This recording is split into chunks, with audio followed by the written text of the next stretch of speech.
Your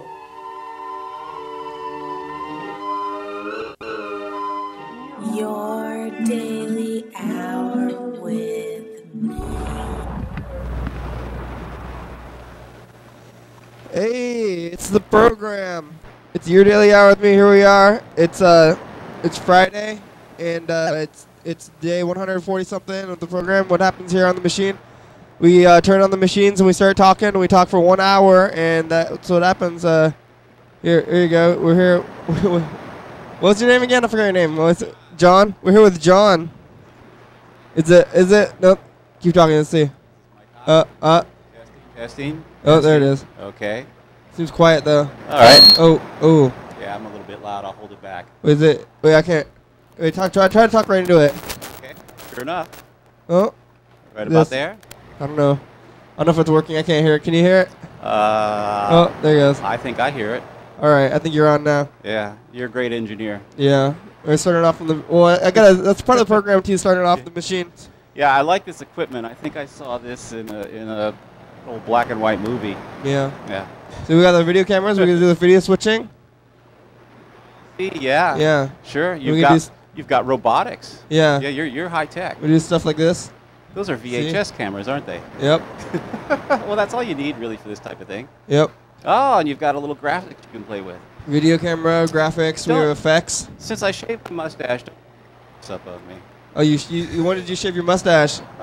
When did I? A few months ago. When? So is that like your signature look? It was. I had a gigantic Yosemite Sam type mustache most of my life. Oh, wow. And I finally took it off. You know, people said I looked 10 years younger. Yeah. I was a little bit more kissable, but I still can't find any girls to do that. And, you know, it just plain feels better. And someone told me, hey, you know, the 70s are over. Yeah, everybody shaved their mustache like Alex Trebek. Well, if he's shaved, then you know it's out. Weird Al. It's out of fashion. Then. Did he really shave? I don't know. Yeah, Weird Al shaved. Alex Trebek shaved. Maybe I don't know about Tom. Maybe Tom Selleck, who has big mustaches. No way will he shave. No. He might do it for a role, of course, but no way. Yeah. Yeah. It's funny. When I was young, people said I looked like him.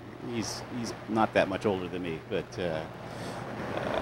and he's also like a half a foot taller. Yeah. Yeah.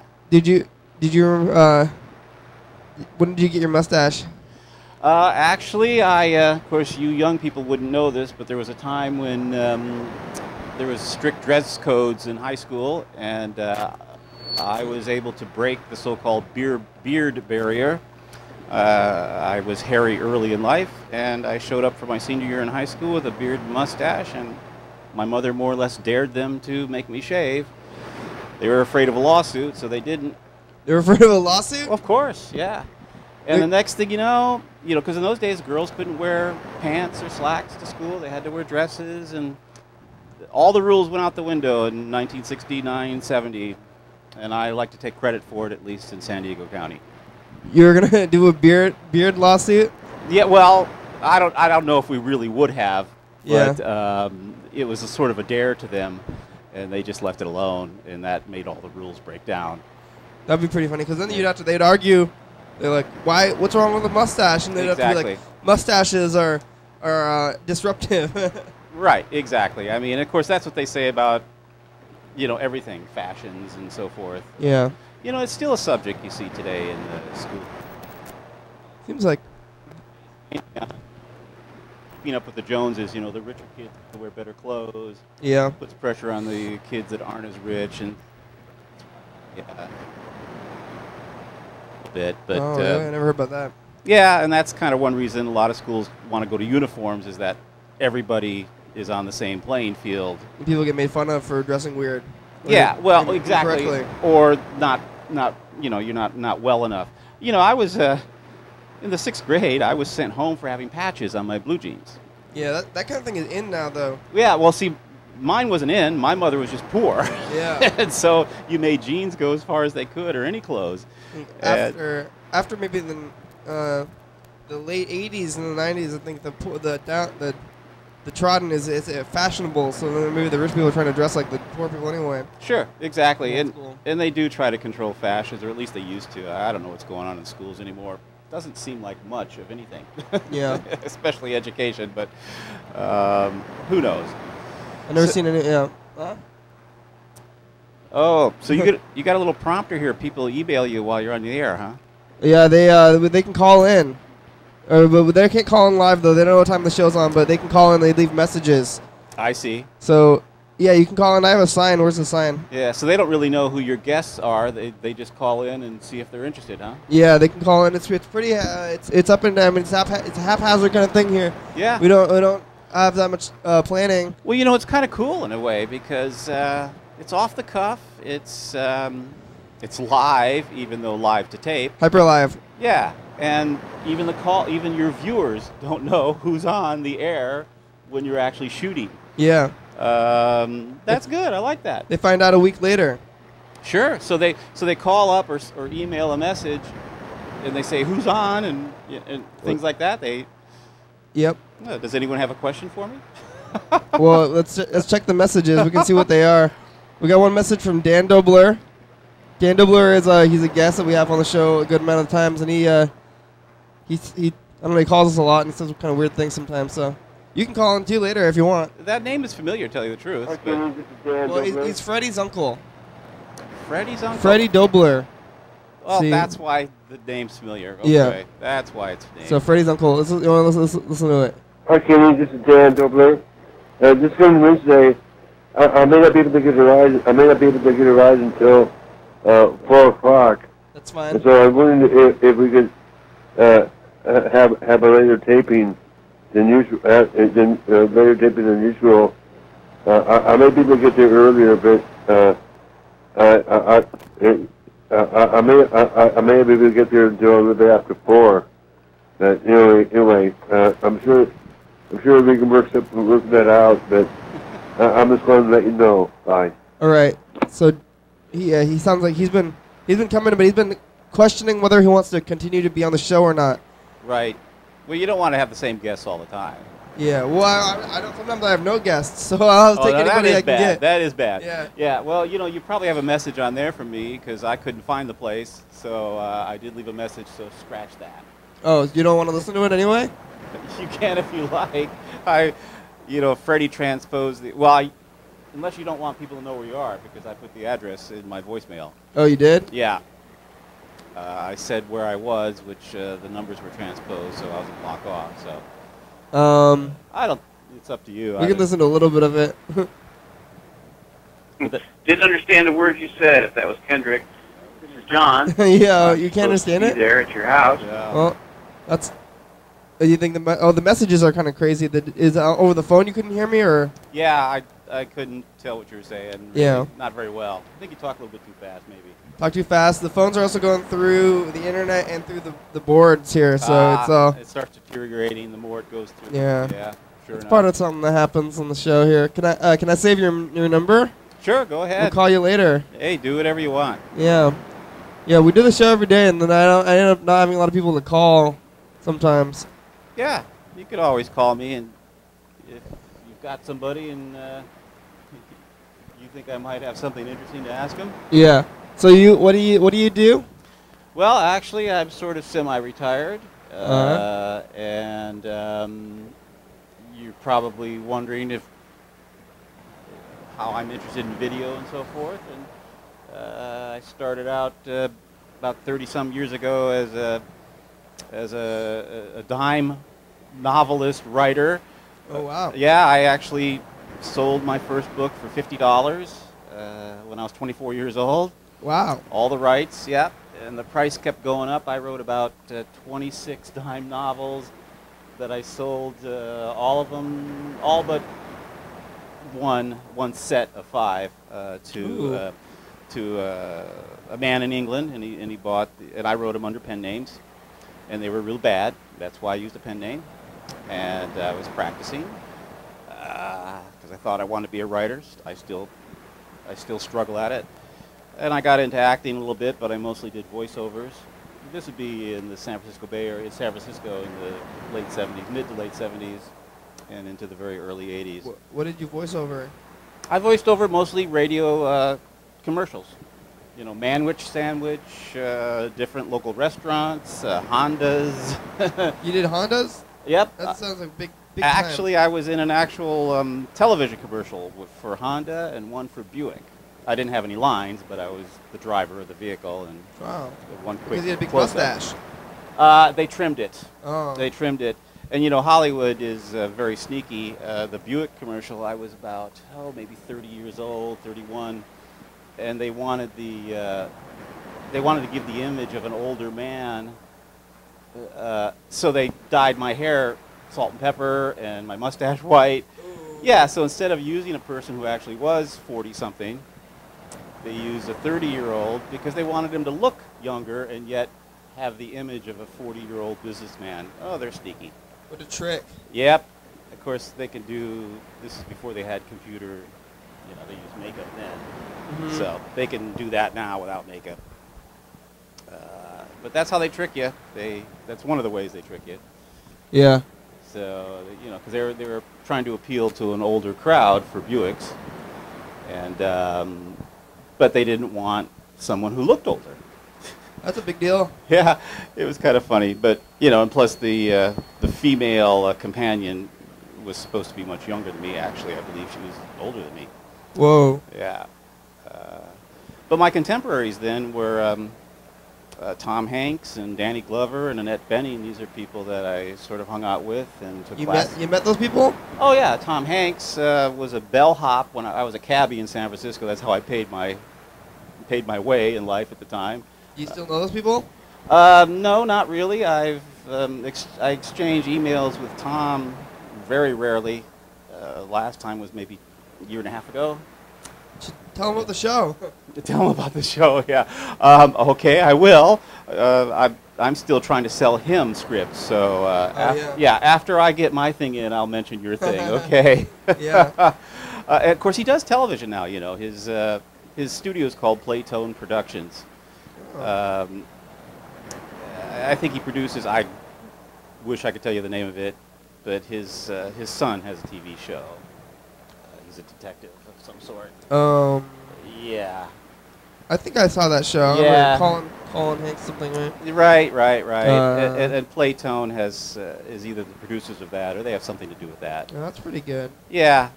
Tom is sort of kind of, I believe, he's kind of lost right now, you know, because when an actor, especially a leading man, reaches a certain age, things start to become difficult. Either the roles don't come or they change their whole dynamics in their head as what they want to do. And so I think he's more into producing these days, but that's just a guess because I don't have real, like I said, close contact with him. I mean, we were casual friends back then. That's pretty crazy. Yeah. So I met him, you know, when he was a bellhop, and I had to stop and take a leak. Yeah. Late at night, and that's how I met him. Went to his. He was actually the last night of his first play at Chabot Community College in Hayward, California, our town. I remember. That was before Bosom Buddies. Oh yeah, that was about 2 or 3 years before Bosom Buddies. He was. Well, let's see. I was 26, so he must have been 22 or 23. And this is before he went over to Sacramento State to finish up with his drama courses. Something weird is happening. Yeah, and he went straight to Los Angeles after that and had a TV show right after that. Talented guy, somebody recognized it right away. But you know, the first 10 years of his career, the films he made weren't all that great. Neither was that TV show. Turner and Hooch? Yeah, Turner and Hooch. You didn't like that one? Turner and Hooch, and there was Joe the Volcano. And Joe the Volcano was a classic movie. I mean, that one's real big, I think. Really? It didn't do too well. Compared to, like, movies that nobody knows about, you know? Well, he did one called Volunteers as well. Oh, I never heard of that one, yeah. Yeah. That's the one. It wasn't too good. Well, another acquaintance of mine was in there, Tim Thomerson, a guy he was older than me, but I grew up with him on the beach in San Diego. He's one of the local surfers. You'd know him if you saw him, a character actor from way back. Yeah? Another guy with a big mustache. But he was in Volunteers, had a really good role. You can't be in the same movie with the guy with the big mustache. I mean, you guys have to Yeah, it would have separate. Yeah, but I could have played that role, I think. Yeah. Yeah. So what was your biggest role? This was the Buick commercials? Yep, I think the biggest on-screen thing I ever did was that, yes. Oh, actually the biggest thing I got recognition for that people recognized me from was actually a modeling gig. Ooh. I was one of several models, actually, for the same ad campaign, which I don't quite understand, but it was for, I guess we can mention brands on this show. Yeah, nobody cares. It was for J&B whiskey, Oh, yeah? Scotch whiskey. It was must have been 1983 to 85, and their ad campaign at the time had a kind of a yuppie kind of guy leaning against a giant bottle of whiskey, and it said "I lean on my J&B." That was you? Well, I was one of them. It's funny they used different models who looked roughly the same. So I was on billboards. Yeah. Another guy was in magazines. Don't ask me why. It has something to do with union rules or something. It's the most I ever made too. I think I got $17.50 for it. Oh wow! And it was a day's work. I mean, it was a whole 8 hours of photographing, and I had no idea what they were going to use the photos for. And then one day somebody said, "Hey, you're on a billboard over at Hospital Curve. That's this area of the freeway in San Francisco." And I said, "Nah." And I was driving a cab, still doing my thing, and people were jumping in saying, "You're that guy, you're that guy." And I go, "What guy? What are you talking about?" Yeah. Because they had done the shoot, a year and a half earlier. I'd forgotten all about it. Sure enough, I had to go up there, and there I was. Oh, my God, it's the biggest billboard I'd ever seen. Yeah? And it was up there about a year, and everywhere I went in the city after that. Drunk people? Yeah, people said, "That's you, isn't it?" Yeah. And I go, "Yeah, that's me." So that was my big claim to fame, was a billboard. But yeah, just those two commercials is all I've ever done on camera of any significance. And really nothing in theater of any significance. Mostly voiceovers. And in recent years, I've done voiceovers for training films, public service announcements, promotional things. What's trading films? Companies that, have sexual harassment training or... Oh, training films. Yeah, training films, yeah. Yeah. And I, did the voiceovers for those. I wrote some of them. That sounds like a good gig. Not really. Not really.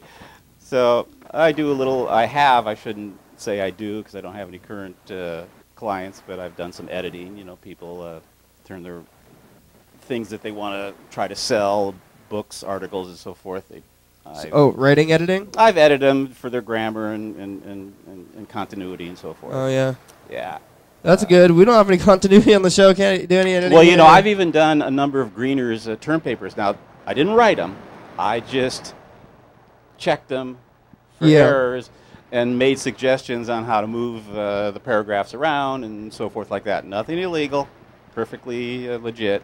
How many novels you wrote? You're 26, you said? Or? Yeah, they were dime novels. What does dime novel mean? Well, dime novel, is an old term, of course, or pulp fiction for a really poorly written, often small, always small, 170 to 210 pages, like a horse opera. You got your hero, everything, all the elements of so-called creative writing is in there, although it's not at all creative because you're following a menu. Genre. Exactly. And the genre, my most popular one, I wrote 13. These turned out to be for the European market. This one was written for the European market. It was about it was called S-Boot 79. Did they translate? Oh yes, it's printed in a number of languages. I was in the Ukraine a couple of years ago and saw it on the racks. Whoa. It didn't have my pen name on it though. My pen name was John Whalen for that one. It was about a German PT boat crew in the war, and they were anti-Nazis, of course, and so forth. Because you can't have a pro-Nazi book. Yeah. But that genre sold well amongst English-speaking people other than Americans. It's kind of like westerns, only it's war. Wow. World War II. And this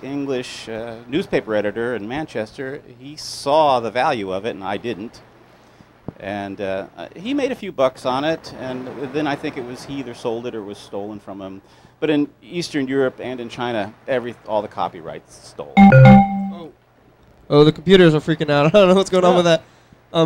How did you get hooked up with a book deal in the first place? Well, you know, I was I was a history major, so I always had to write term papers.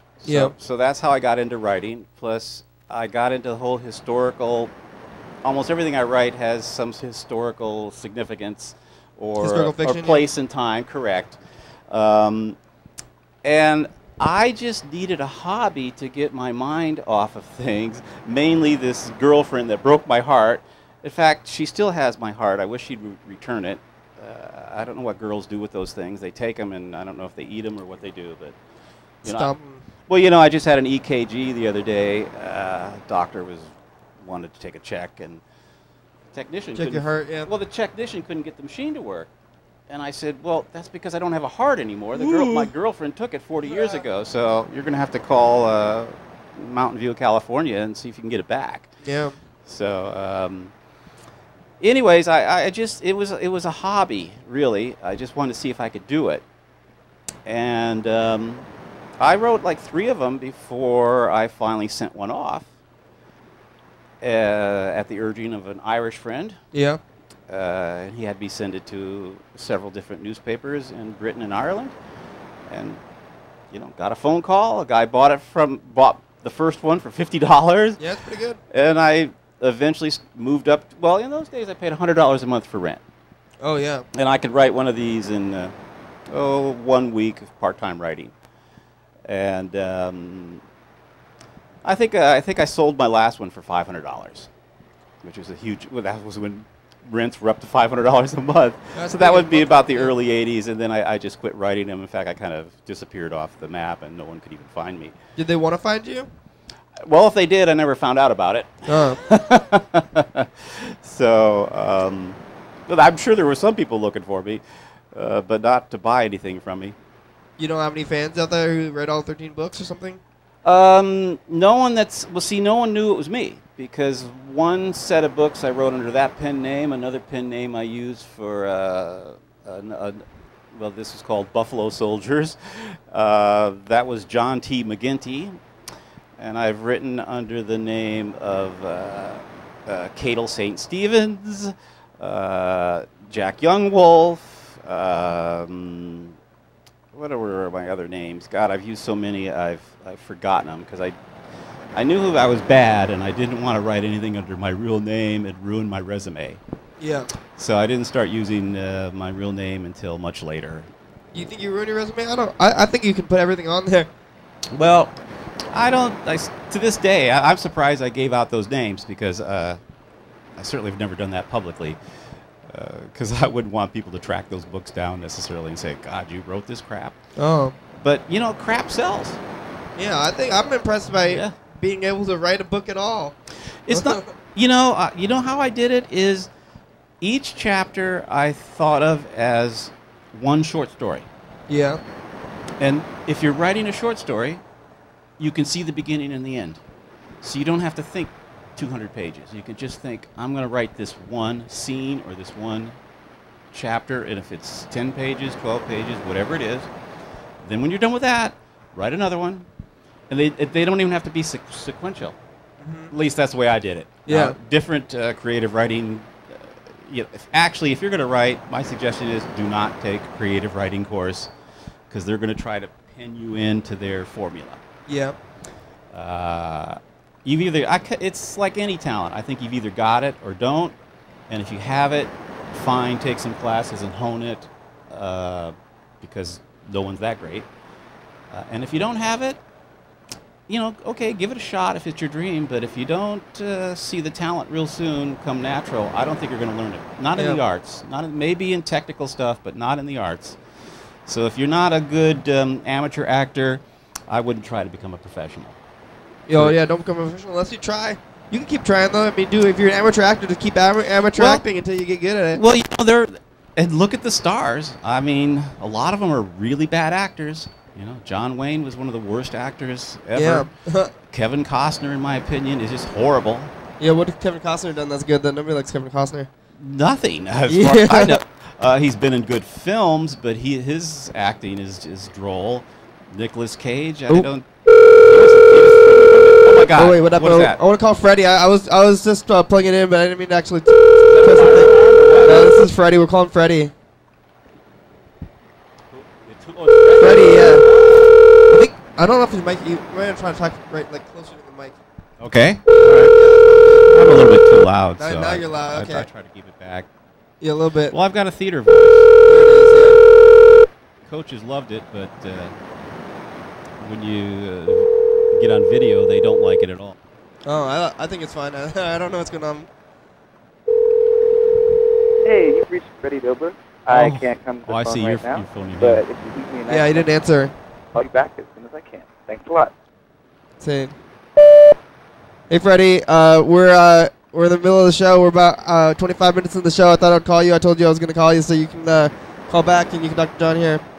Okay, bye-bye. Yeah, well, and this is, if you're still there, Fred, John, you transposed the numbers on the address, but I knew the place I was looking for, so I found Kendrick. so forget those messages you received.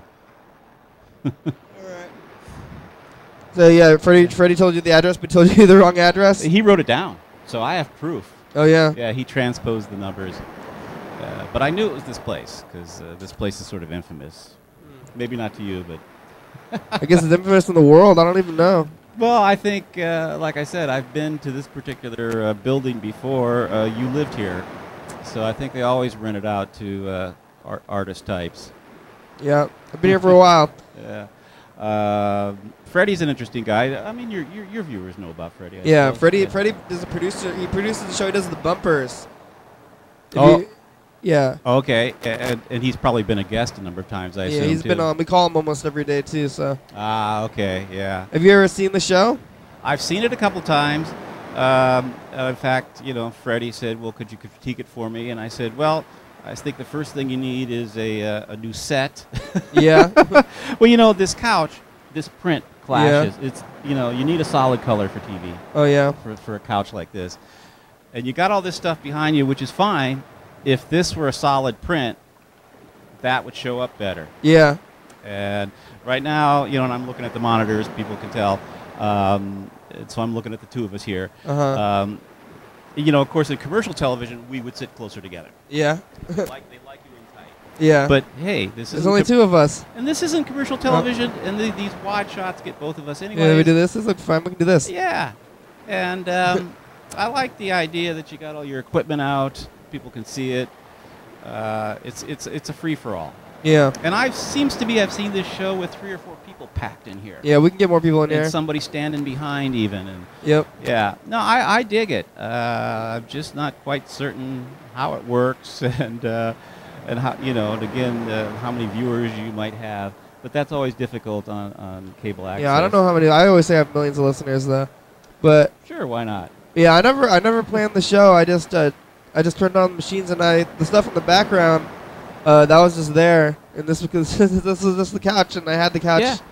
And I didn't. This couch was here before I started doing the show, and then I just put up some cameras and record the couch. I didn't get this couch for the show or anything. I didn't think so. Yeah. I'm pretty sure you found this out on the street corner, didn't you? Yeah. Yeah, because it has that look. It was definitely from the street. But this reminds me of a friend of mine. He's gone now. He was a painter, and he had to do an exhibition, and he didn't know what to do. Yeah. So his studio was his kitchen and dining area. So all he did was he took all of his furniture and all of his paintings and all of his paints and buckets and so forth, took it to the venue, I think it was a college or something, and set up his studio in there, and that was his show. I've seen that before. So his paintings weren't even hung up; they're just like leaning against the wall, and people could flip through them and so forth. But I thought that was great. It was real. He was just showing where he worked, and what a mess he made, and how he conducted his. And he was an artist, so so there was probably beer bottles around and yeah and so forth. So I thought it was a beautiful idea. I mean, these hygienically clean, Jay Leno and programs like that. And Yeah. they've got their place, but you We're know. competing with them. Yeah, I know you are. You're probably going to knock Conan off the air. Yeah, we're on at 11:30, and that's the same That's time right. that they're on. That's right. That's why. right. But that's why we're on at that time. Yeah, well, they're pretty bad shows now, so I don't know why anyone would watch. Yeah, everybody's watching this show. At least all you guys out there watching this show now. The people. It's just personalities go on those shows just to plug their new films or books or whatever. And Oh yeah. they never really get to talk to them. They don't want to talk to them. Yeah, they only get like 2 minutes too. Yeah, it's ridiculous. You get somebody that's really fascinating, and they got something to say, and they don't let them talk. Yeah. Again, I hate mentioning how old I am, but back in the day, back in the days of Jack Parr and nighttime talk shows like that, they'd get a guest on there, John F. Kennedy or Martin Luther King, and I mean, they start out with a funny monologue and they do some jokes with these famous people, but they keep them on for the whole show. And Yeah. you're able to get deep into their heads, but Yeah. you don't get that with modern Yeah, video. they had the president on one of those shows, and they were talking to him for the 2-minute segment, right? Yeah. Oh, absolutely. The president's handlers don't want him talking too much because he might say something. Oh yeah, no, that was Yeah. nobody wants anybody to say anything. Yeah. Yeah, exactly. And then they'll have to have him later, change it somehow because he would have said something his handlers don't approve of. Yeah. So no, famous people, their handlers don't like them to talk too much on the air. I'm waiting for the local election. I'm gonna try to get the mayor on the show or something, like whoever's trying to run for the mayor. I think when that Sure. happens, I'm gonna try to call them. I don't know how to contact them, but I'm gonna try to get them on the show. Oh, gosh, they'll probably do it. Yeah. I mean, anything, especially a politician, anything to, even if you only have 10 viewers, it's 10 more people that can see him or her. I think I have at least 30 viewers, maybe. I think so. I think, your friends, of course, watch. Yep. Freddie's friends watch. Yeah, your friends will watch. People. And I've told people about this show, except I didn't know exactly when it was on, so now that I know, I'll spread that around. 7 days a week, 11:30. See, that amazes me. I did not know that TCTV. Which TCTV channel was that on? Do you know? Channel 22. So it's on 22. Okay, at 11:30, 5 nights a week. 7 nights a week. 7 nights a week. 7 days. Oh We my even God. do weekends. I don't even take a break. Yep. So these shows are live to digital tape or to tape To videotape. a week in advance, a day in advance? Week. 1 week. So yeah, it's hyper live. We record right to the tapes. Is this VHS machine tapes there, and That's great. it's the simplest way. I don't want to do it to computers. I don't want to do it on other stuff because I was always afraid that something was gonna go wrong. If I had a computer, sometimes the computer gets kicked and it gets shut off and stuff. So then on the VHS tape, I don't think anything will go wrong. I think it's always going there. Well, and plus VHS is just plain less expensive. Yep. I mean, I don't know what you paid for these cameras, but probably not much. And No, yeah, I didn't put any money into the show. I think the show cost me maybe $30. yeah, good deal. Yeah. In fact, one of these cameras I might have I grabbed one at Goodwill once for Freddie. It was very inexpensive. In fact, I think that's it over there. I don't know. They all kind of look alike. Yeah, but, they're all the same yeah. thing. These ones are not. Freddie did donate some stuff. I think I got this one. We got this third camera. This is that's for a good handheld there. This is for when exciting things happen. But like if yesterday, one of my guests wanted to make a pizza, they made an egg roll pizza. Yeah. And they did that. See, so we have this one. See over there, so we can do this if we want to get something, special going for the thing. But I like to show the monitor sometimes. We do this. Oh, so you can do the infinity thing. Yes, yes. Oh, this clock cam. We can see this is how much time that we have left. Oh, whoa. 33 minutes, 39 seconds. Yes. Yep. That's how far we are in the program. And so, Halfway through. So you'll do a promo at the end of the show, and we'll be done. What's the promo? Advertising your own program. Oh yeah, we can do that. I like to. I go like this. Hey, this is the advertisement for the show. Tune in 11:30. All right. Oh, we're back. Yeah, that works. Yeah. See. So you guys don't do any editing in the studio at all. This is what you see is what you get. Yep. Okay, good. I do this. Oh wait. Where's the thing? You can do a little graphics with your old board. Yeah. Change the colors a little bit. Yeah. Like do this, so then we freak out. A little freak out mode. Yeah. I gotcha. See? Oh. See? This is a funny one. This is we don't need editing. We do this. Yeah, right. Whoa. Yeah. See when I'm switching. You can see the thing, and I'm moving the thing. You can see it. This is what happens behind the scenes, but we're you know, like in the on TV when you see people making TV, they have the big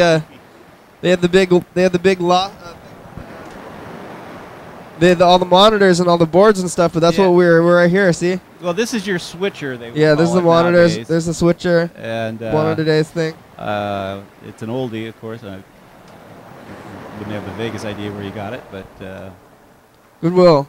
It might have been originally just strictly a sound board. Anyways, you're using it for video, so. Yep. Yeah.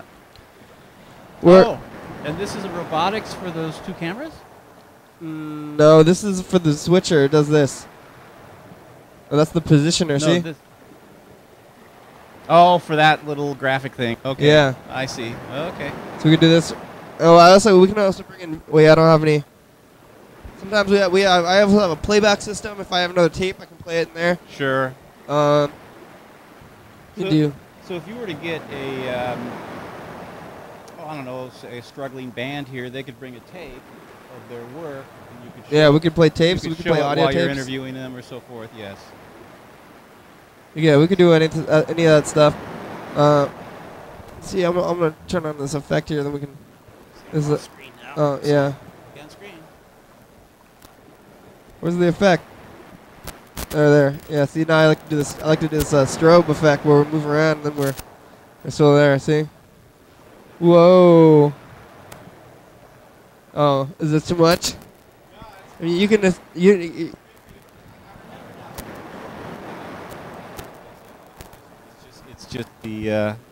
It's just your graphics. You think my attitude seems too hyper? I'm moving too fast, or does the video makes it seem crazy? I know you look like you're hyper, but having you were still bleary-eyed, I can see you're not hyper. Yeah, it's just maybe it's just for the show. You're not even awake yet, are you? Oh, I'm not that awake. Yeah, I don't do the show in super esteemed mind space. I just gotta go with it. I like to maybe not even be in the best mind space to do the show, because I always say that as long as the show happens and it's successful, and the only way that the show would fall apart maybe is if I fell unconscious or something like that. Well, you got to be true to your hours and so forth. Yeah. I mean, if you say you're on the air, you got to be on the air. Yep. And it's not a good idea to show reruns when you're, supposed to have made a show. Yep, no reruns. So I gather when you don't have a guest, you just make a show anyway. So yeah. I think that's a good idea. Even if it comes out a little bit uninteresting, at least you did it. Mm-hmm. Well, I don't know. I always call McDonald's. That's how I'm getting ready to do that now. I have a lot of things to do when I have a solo show. Are these funny phone calls or? No, these are not a joke. We're calling them. We're trying to find a slice of Americana. That's what I say. So. Okay. McDonald's is definitely a slice of Americana. Yeah, I like to call McDonald's, and then we just ask them regular questions, and I ask them the same questions, and then they answer in the same way. What, do you get the same person usually, you think? No, I try to call different ones. Okay. But then I ask them the same questions, and then they answer in the same kind of way. Well, sure, they're taught by their managers to answer a particular way. And then we get to hear their voice, and that's pretty much what it's about. So you're phoning them now? Uh-huh. It's called this McDonald's. What's WV? Oh, West Virginia, right? Yeah. Oh, when you say you're calling McDonald's, you're just picking them all over the world, all over the country, huh? Yep. I don't want to call the local ones because I think they're gonna notice me. Right. If I go in there, they might come after you too. Yeah. Do you ever call any foreign ones? No, I don't have the plan. I don't have the phone plan for that. Yeah, here we go. Let's call this McDonald's. I always call at least one. If I don't call one, I get nervous or something. I gotta hear this. I gotta hear this. All right. Let's see if they answer. Yeah, that's another thing why I like to call them McDonald's. Is they always answer. There's always somebody there usually. Something happens. And I always know what's going on with them. Or so it'll be somebody in the back office because the people out front don't answer the phones. Oh really? I don't even not sure about that. I don't think so because they don't do takeout or anything. So Sometimes they don't have the people there. They just have the people in the front answer the. 304-9. Oh, 6, what's going on? 7, 9. There's gonna be a message though. Oh, at the beep. Please leave a message. yeah. Hey McDonald's, it's your daily hour with me. You can call us back here. The number is 330-536-3802 at Zero Land ADA. Give us a call back. Okay, thanks. And how many callbacks do you think you usually get? None. Nobody ever calls back. Yeah. I don't know where the sign is. Oh, there it is. I'm gonna grab the sign. Okay, go ahead. I'll keep the show going. This is your daily show with Johnny. I've taken over now from Kendrick. He's decided to move to Hollywood and find his... Oh, he's back. There's the sign. He's back. So you can call into the number. It's 330-536-3802.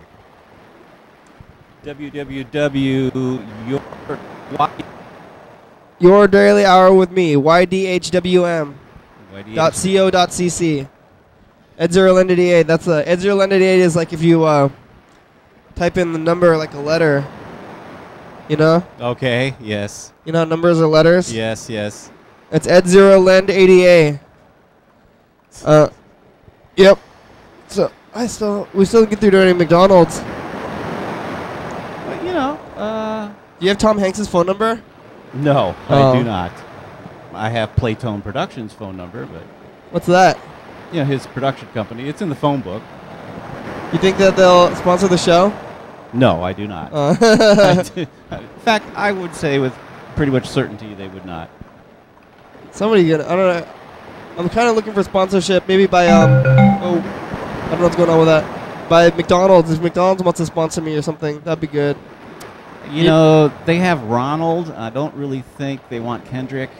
You know, like unless you can do a clown. Yeah. There's an attractive woman off set here. So we've lost our concentration. Do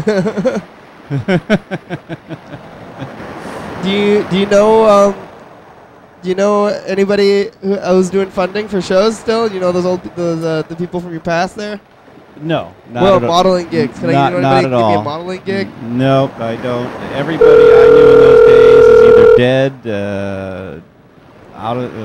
never succeeded in that business, but I mean they succeeded in life. Hey, McDonald's? Yes, it is. Hey, do you guys have the sweet chili sauce? Sorry? Do you guys have sweet chili sauce? No, we don't. Do you know if you're going to get any back soon? I don't think we are. Oh, hey, you know what? Maybe we can talk to corporate. They can get it back for us. Maybe. Hey, what kind of milkshakes you guys got right now? 304 and it's 766. And Hold on just a second. Okay. I don't know why we're holding on. 7164.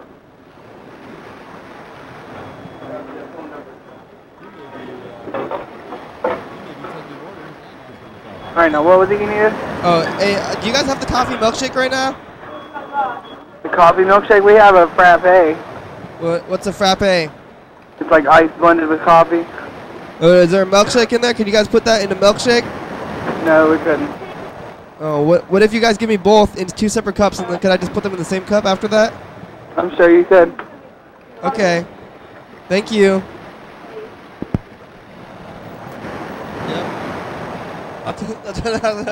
I'm not sure if you're aware of this, but you just did a satire of a scene from 5 Easy Pieces from the Jack Nicholson film 30-some years ago. Oh, I haven't seen that movie. What happens in that movie? Well, it's a famous scene where he's in a restaurant and he wants a tuna fish sandwich on toast, but they don't serve it because they don't serve substitutions. You can have a tuna fish sandwich, but not on toast. Yeah. So he orders a tuna fish sandwich and he orders a side of toast. Yeah. And the waitress says, well, you can't do that because you're trying to get around our rules. Yeah. Which, of course, is ridiculous. Like, what business is it of hers? And then he throws a tantrum. Yeah. Yeah, 5 easy pieces if you ever get a chance to see it, you young people, or go rent it. One of Jack's better works, actually. That sounds good. Yeah. So you were gonna make your own coffee milkshake. Yeah, I don't know. I just try to get them talking as much as they can until they, I don't know, feel uncomfortable or something. You know, have you ever tried just calling want ads? No, what's that? How do we? You know, go on Craigslist and see an ad or something, and it has a phone number. Call them up. All right, let's try it. And see, or a want ad from the paper. Someone's trying to sell something. Call them up, see how much they want for it, and do a little good negotiation. Find out where they are. Interview them. All right, here, let's try to call Craigslist. Somebody on Craigslist. There's a lot of times they don't leave their numbers, so you got to go through a lot of them to find. A lot of them want to be emailed. Oh yeah, I don't want to search through too many things. But what do you think we should look under? Oh my God, I don't know. Love.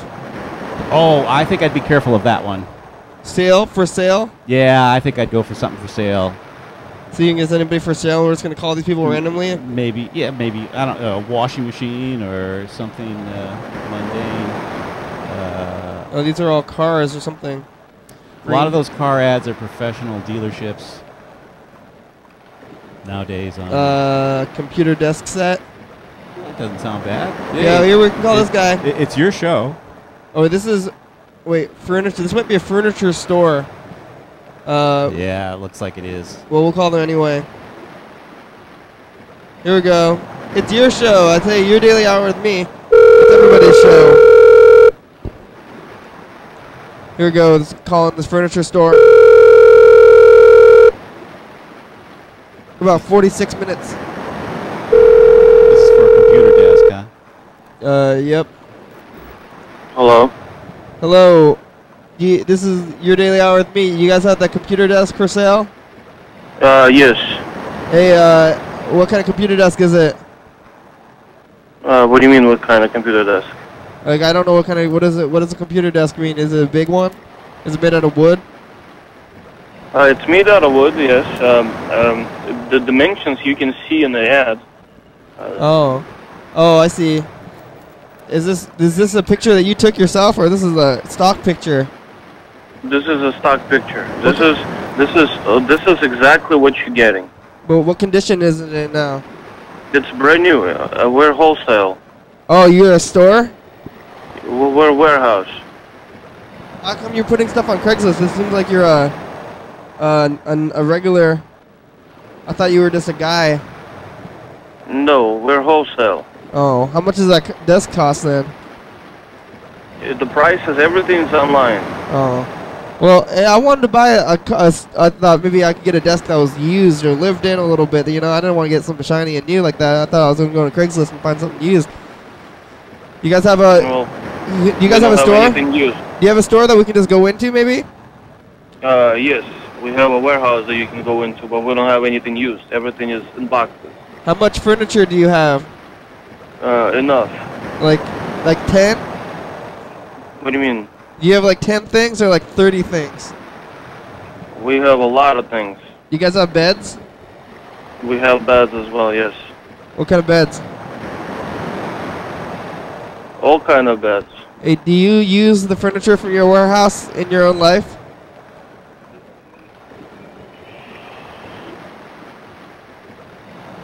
Hello? They hung up. Not a very good business tactic, I would say. Yeah. Hanging up on a potential customer. Yeah. I can certainly hear the frustration in his voice because he just wants to take an order and make $50 and be done with it. Yeah, I want to know. I just want to talk to them. Well, you know, and that's the thing about eBay, Craigslist. There's so many professionals on there now, and they have these warehouses where they sell these. They advertise these guitars, and they're made in who knows where. Pakistan by some slave labor for $1, and they're trying to sell them for 50 or whatever. And they fall apart, you know, the day after you've received them. And there's a lot of stuff like that, unfortunately, on both those sites now. Gotta look out. You do. I would prefer to buy from an individual, like you were saying, than from... Yeah, the warehouse people, it's weird. Yeah, it's just a business. They just don't have a storefront. They just do everything. It's just what we used to just call mail order. It's just, nothing different than the original Sears Roebuck catalog, really. Yeah. You just pick something out and they send it to you, and you hope, if it's closed, you hope it fits or whatever. Yeah, I can't know. Yeah. That's weird. Yeah, it is weird. It's I much prefer bricks and mortar, so I can go and feel the item and take a look at it first and so forth. I don't like ordering, and you don't know what you're going to get. Yeah, hey, have you've done other stuff with TCTV in the past, or? The only things I've never done anything independent at TCTV. I'm I'm totally disinterested in editing, and this frustrates. In video editing? I don't do any editing at all. I just find it too complicated. It does not interest me, and I can always just stand over somebody and have them edit according to my instructions. Yeah. It's just like not everybody fixes their own car. But this seems to frustrate video people, particularly down there. No, I've never really I've made a couple of public service announcements a few years ago. Not for TCTV, of course, but for some friends of mine that had a business. And down there, I mainly just work for them when they need. I like to shoot. I like cameras. I prefer to go out in the field because studio shooting's not much of a challenge. But I do that, and sometimes I do engineering. I get a little rusty because I don't do it enough. But that's it, and I've been hanging around there about 6 or 7 years. I can edit stuff if you need help with editing. Somebody that's getting mad at that. Yeah, well, I'm not really into making videos. Oh, frankly. yeah. Yeah, I will take part in other people's projects. I don't know why that keeps happening. Was that because That's the computer. someone's left a message? Yeah. Oh, we never called. Oh, did we call Freddie? We tried to call, but he didn't answer, right? Right. Yeah. Okay. He may have called back. But that's all I've ever done down there. So, were you on any other shows or any other talk shows like that? One time I don't even know what it's called, to tell you the truth, and I've worked on it a number of times. There's a show for the seniors in this town. I think it's called Senior Spotlight. Uh-huh. And I was... We're in cartoon mode now. I was going to be the floor manager that night, which is kind of like the main cameraman. It's not much of a job, really. And the guests didn't show up. Oh, yeah? So the producer grabbed me, and he said, well, you're over 55, aren't you? And I go, yeah, I'm sorry to say. And they said, well, that makes you a senior. You're the guest tonight. Yeah. So, not unlike this program, I ended up being the guest. And normally they have 3 guests. They have 3 10-minute segments. Well, I got all the segments. And Eileen McKenzie is the hostess, a great lady. It's a good show. I've done that show before. She knows how to... You've done it. I've been on it. I helped you do the cameras on it. Oh, I see, because you've done the TCTV orientation work and so forth. Okay. Yes. Yeah, and they make the students do that show first. Yeah. But she knows how to ask a question and let the guest take off with it. Yeah. And that's a good sign. That's a sign of a good interviewer. But I just turned it into a comedy act. She asked a few questions. I didn't really lie. I just told the truth and just, brightened it up a little bit. That's good. I don't know if I've ever really watched that show too much. Yeah. It's mostly just old folks showing their slides of their kayak trip and so forth. But I will say this. I will say this. And the younger generation should always remember this, just as when I was young. Older people do have something to say, and they've been and done things. They're older than you. Yeah, and I don't care if they were taxi drivers or teachers. They've been around the block, if not the horn, as they used to say. Yeah, listen to the community members. I'm for that. That's a good idea. Yeah. Well, and I would encourage anyone out there to interview the seniors in their life, their grandparents or whatever, before they're gone, because it'll fascinate you the differences in their young life and your young life.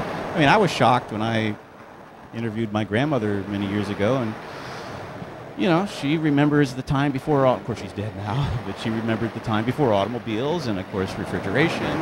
Well, before is that the 1880s? She was born actually in the late 1890s, but even though they had those things were available, not every American had them yet. And fascinating, you know. Her father was a carriage maker, you know, before automobiles, and even after automobiles, they still made the carriages separate, the bodies we call them now. But things like that. Heck, even in my lifetime, I remember back east we had coal deliveries for our furnace. And we had ice deliveries because we used an ice box. You didn't use a fridge? We didn't use a fridge all the time because we were renters, and if you know, my mother was a poor single parent, so we didn't always have a refrigerator in the apartment we rented. But they would bring ice around, and the ice man used a horse. Whoa! This was probably 1956 or so. In the in the 50s, they still used a horse. In the 50s, back east, this guy still used a horse, and he brought the ice around to people who were still using ice boxes. How did they make the ice? They had a big freezer somewhere. I'm sure they did. I'm sure they did. Of course, in those days, the milkman delivered milk. You didn't have to go to the store and buy it. And I remember the toasters where you did one piece of toast at a time.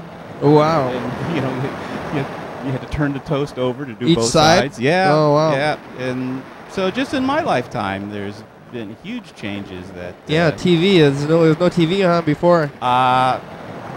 TV was very young when I was young, and so we still listened to shows on radio.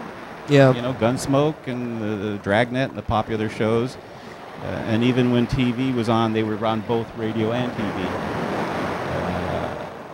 This show could be that. This show started off as a radio show for a couple of weeks. And I moved it to the video show, but I try to think that the show could still be maybe a radio show potentially. You know, seeing as how we're not doing much here on this set. Yeah. We're just talking. So really, you could just take this tape right here. Oh. Oh boy. Oh yeah. A little bit of feedback.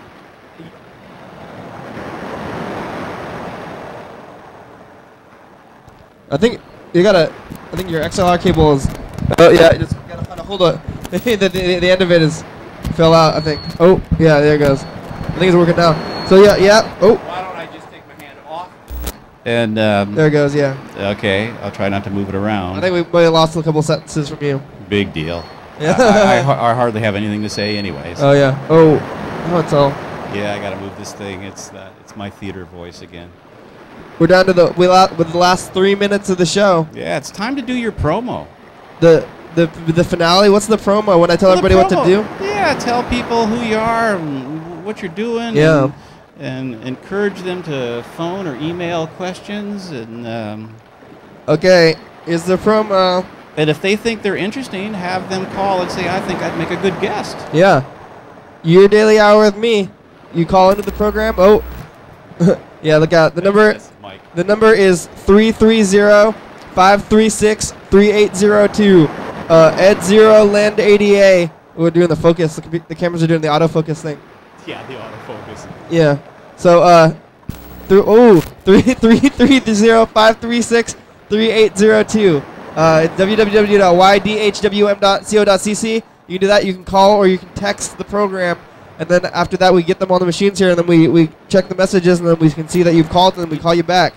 You know, Kendrick, let me unplug this mic, and then if I need to speak, you can hold your mic over there. Oh well, it's only the last. You wanna? We could try to switch. We can switch this one. Yeah, because this one. Wait, this one's. Try this one. You need to shut this one off. Oh yeah. This all right. Yeah. This one's. Yeah, that one's working. Better. Yeah. Is it? Yeah. There it goes. Yeah. There we go. I'll keep my voice down.